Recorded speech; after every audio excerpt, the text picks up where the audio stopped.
Assalamualaikum warahmatullahi wabarakatuh. Said Saif Alawi menanggapi tentang Habib Bahar bin Smith, ya, tentang ramainya para habaib ini. Oke, simak videonya sampai selesai. Sebelum menonton, seperti biasa jangan lupa untuk like, komen, dan subscribe. Akan pejabat-pejabat seperti beliau, tentara-tentara kita, para polisi-polisi dari RT, RW, lurah, camat, bupati sampai presiden, semuanya menjadi pejabat yang baik, amanat, adil, negara kita makmur, aman, sentosa, amin ya rabbal. Terakhir, meneruskan yang tadi saya bisikkan sama saudara saya Habib Hani. Ini tanah saya minjem buat acara, karena kalau dalam pondok nggak bakal muat. Ini tanah dijual 450 juta semua, ada 1.300 meter. Saya tawar 400 juta, tawar belum ada duitnya, maksudnya masih nawar dulu 400, nanti kumpul pelan-pelan. Makanya kalau ada bapak-bapak, ibu-ibu di sini yang mau nambah-nambahin, satu di sini nih, di sini hadir 400 orang atau lebih, 1.000 orang, satu orang 400.000 aja, besok udah saya bayar ini tanah. Betul, betul.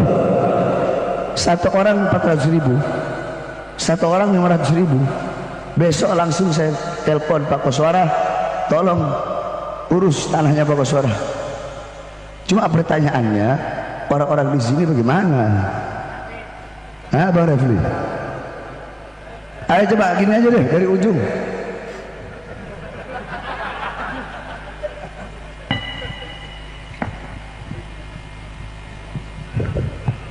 Bukan lelang, lagi megang kitab. Mau ngasih berapa? Mau ngasih berapa? 100.000. Satu orang berdiri, kumpulin. Satu orang berdiri. Abdurrahman, Habib Soleh mau ngasih berapa? 200. Pak Koswara mau ngasih berapa? Hah? 200.000. Pak Koswara 200. Bang Rocky berapa? 1 juta. Bang Rocky 1 juta.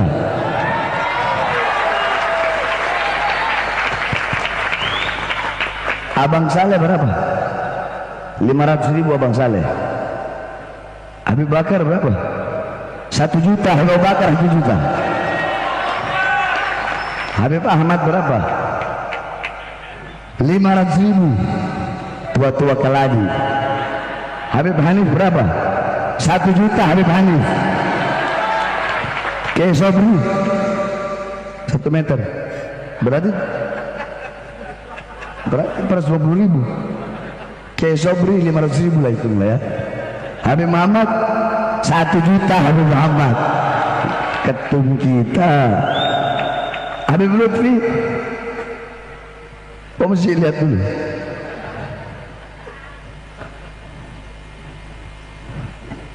Habib 50 Pak Man, Habib 50 Man. Kiai 1 juta Man, Kiai 1 juta. Itu 100.000. Hah? Darul Abror, panggil Abu Bakar terus. Habib Novel 1 juta. Habib Zain Ali terus, 500. Haji Oping 20 juta. Takbir, takbir. Haji Oping 20 juta. Ini beliau dari Garut, pengusaha Garut. Mudah-mudahan rezekinya tambah banyak. Darul Abror, kasih rekeningnya. Ini artis kita. Pak Haji berapa? 500.000. Wow, kalau nonton film serinya ratusan juta ada gajinya. Pak, ditransfer 2 juta. Pak Haji 200.000. Habib Muhammad 200.000. Tunggu yang perempuan-perempuan ya. Habib Aziz 200. Ustadz 100. Pak Novel 500. Itu man Pak Novel 500 itu man. Transfer bakar kasih nomor ini. Ustadz berapa? Ustadz Tegal Brebes 1 juta. Ustadz ini oh udah peta dari Aceh, anak buahnya Bang Saleh dari Aceh 2 juta.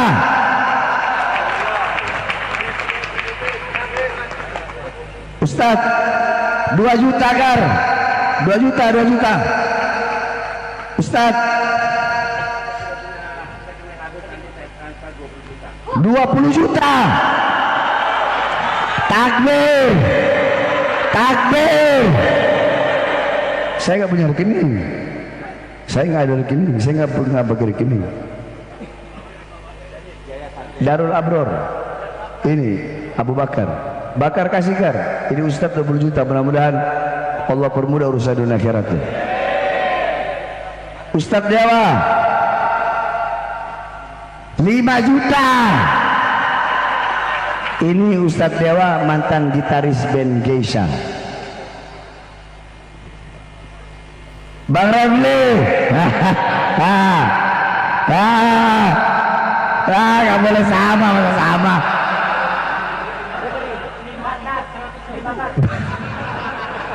Bang Refli 5 juta 100.000 Gar 5 juta. Oh Bang Refli 6 juta. Bang Refli 6 juta ya, 6 juta. Udah Pak siapa? Oh Bang Rocky berdua sama Pak Suara. Alhamdulillah. Kar yang 20-20 dulu itu takut lupa. Kar Bang Refli 6 juta. Ibu-ibu ayo satu berapa ini? Oh ibu-ibu pakai sorban saya aja. Kalau yang mau transfer langsung ke rekeningnya Abu Bakar. Semuanya prajurit pembela Rasul.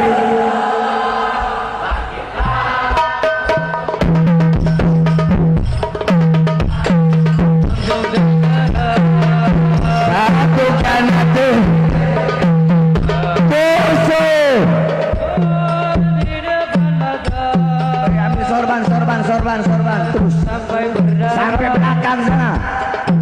Habib yang di dalam palakin semua itu. Maju.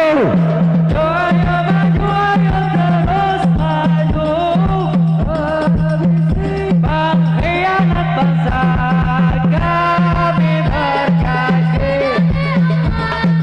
rela binasa demi agama.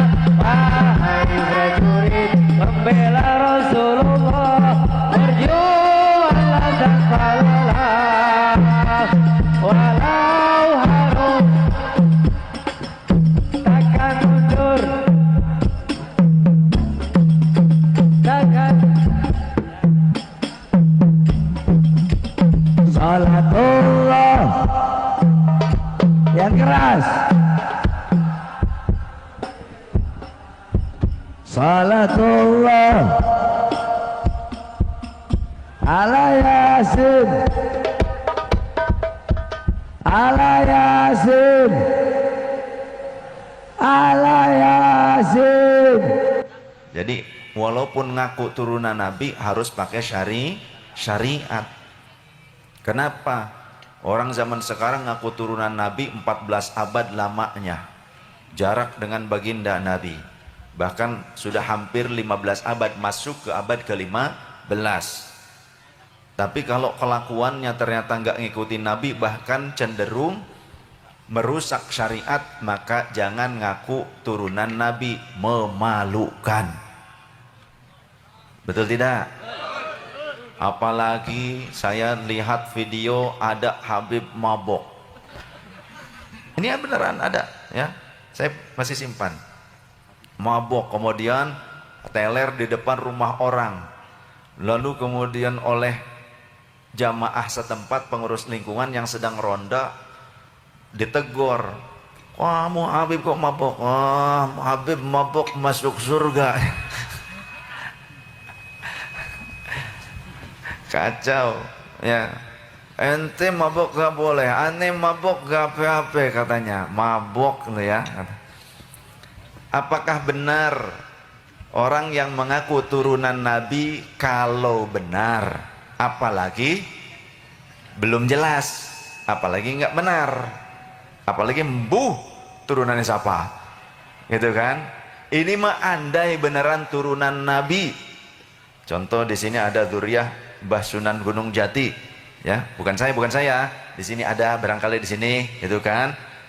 Ada dzurriyyahnya Mbah Sunan Ampel barangkali, ada dzurriyyahnya Mbah Sunan Giri, nah, atau Maulana Maghribi Syarif Sayyid. Nah, kalaupun benar turunan Nabi, tapi kalau menyelisihi syariat itu nggak benar, salah, dan tidak boleh diikuti. Tidak boleh diikuti, tidak boleh.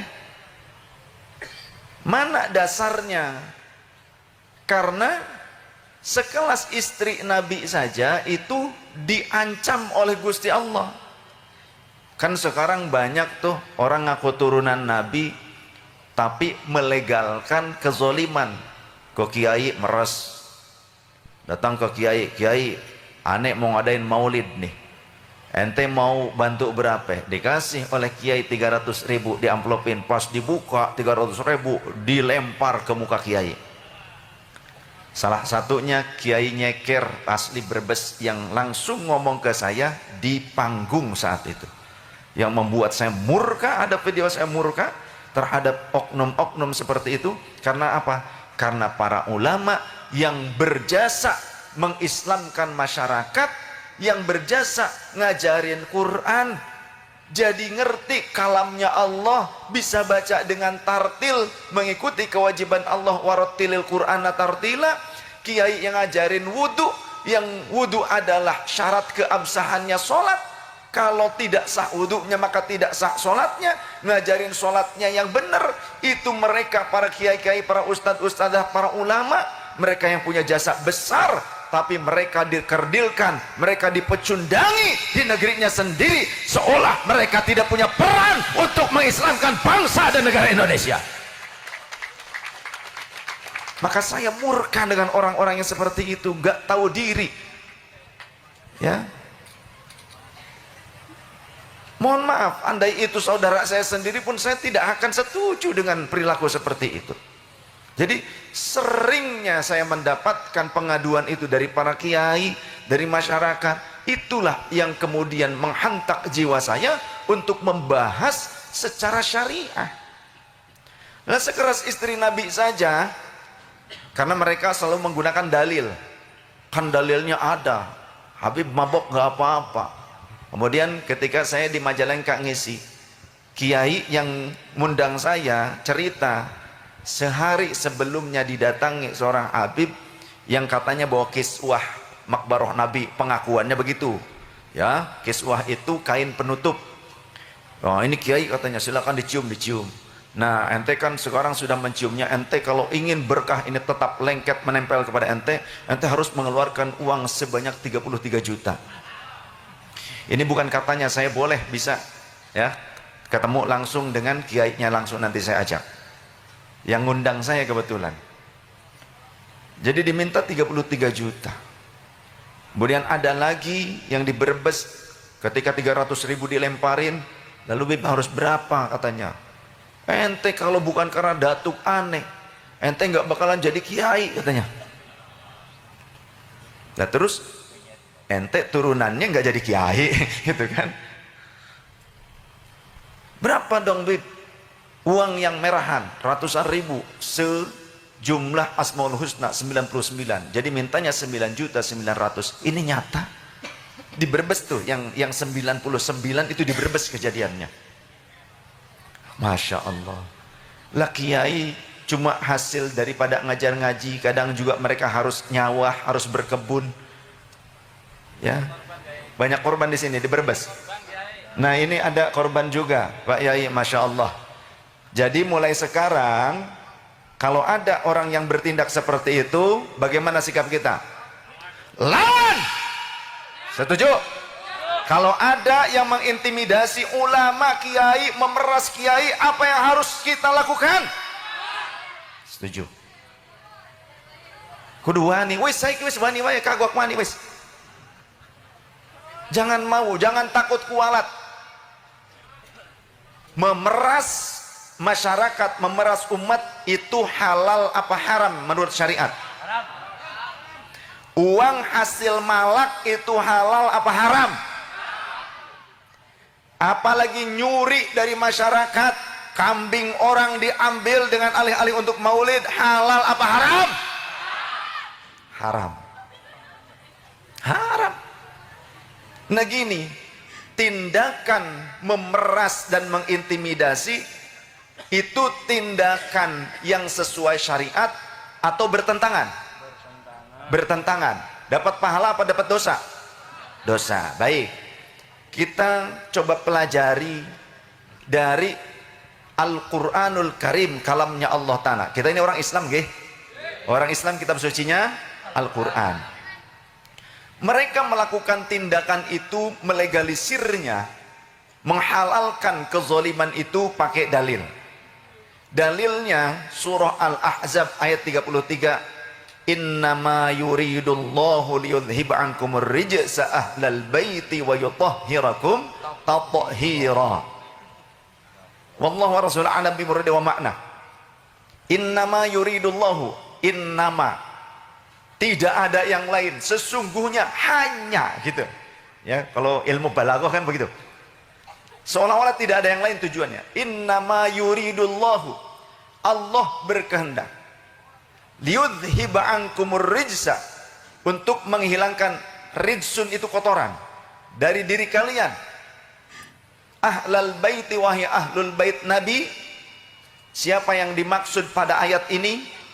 Yang dimaksud pada ayat ini di dalam kitab-kitab tafsir seperti Ruhul Ma'ani, ya, tafsir Al-Quranul Azim, ternyata Sayyiduna Ali, Sayyidah Fatimah radhiyallahu anha, Sayyidul Hasan wal Husain radhiyallahu anhuma. Di dalam asbabun nuzulnya ternyata berkenan dengan itu.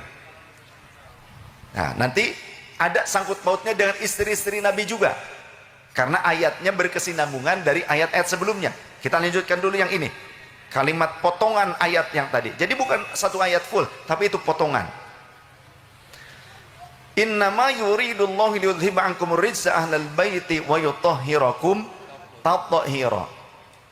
Liyudhiba ankumur rijsa ahlal baiti wa yutahhirakum tathhira. Dan Allah bertujuan untuk menyucikan kalian dengan sesuci-sucinya. Lantas kemudian ada orang yang menggunakan potongan ayat ini dengan tujuan untuk memvalidasi, membenarkan tindakan buruknya yang bertentangan dengan syariatul Islam. Padahal isinya, ini kan potongan ayat yang sempurnanya, nah harusnya qori yang bacanya. Ya setidaknya yang suaranya bagus. Fi buyutikunna wallahu wa rasuluhu alam bi muradi wa makna. Ini khitabnya kepada muannats. Wa qarna fi buyutikunna. Khitabnya kepada muannats. Kepada siapa? Ternyata dari ayat sebelumnya diketahui ya nisa'an nabiyyi, tujuan ayat ini adalah peringatan kepada istri-istri Nabi. Istri Nabi yang hidup serumah dengan Nabi, yang ngelayani Nabi, ngeladeni Nabi, bisa dipeluk dan bisa memeluk, bahkan bisa melihat aurat Nabi. Lah kita sekarang bisa nggak seperti itu? Nggak bisa. Sekelas istri Nabi yang sangat disayang oleh baginda Nabi saja, oleh Allah diperintahkan waqarna fi buyutikunna, wahai istri-istri Nabi, berdiam dirilah kalian di rumah-rumah kalian. Untuk apa? Menjaga diri kalian. Wala tabarrujna tabarrujal jahiliyatil ula, dan jangan kalian bersikap seperti sikapnya orang-orang jahiliyah, wanita-wanita jahiliyah, dalam cara berpakaian, dalam cara berbicara, bersikap, beretika. Jangan seperti wanita jahiliyah. Tuh, ini istri Nabi, apalagi cuma ngaku turunan kayak kita-kita di zaman ini, ya.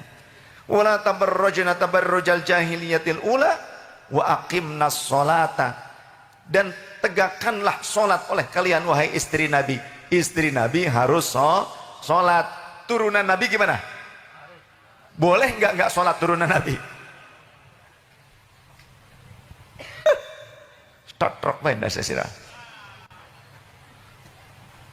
Ada ini kenyataan juga di Majalengka.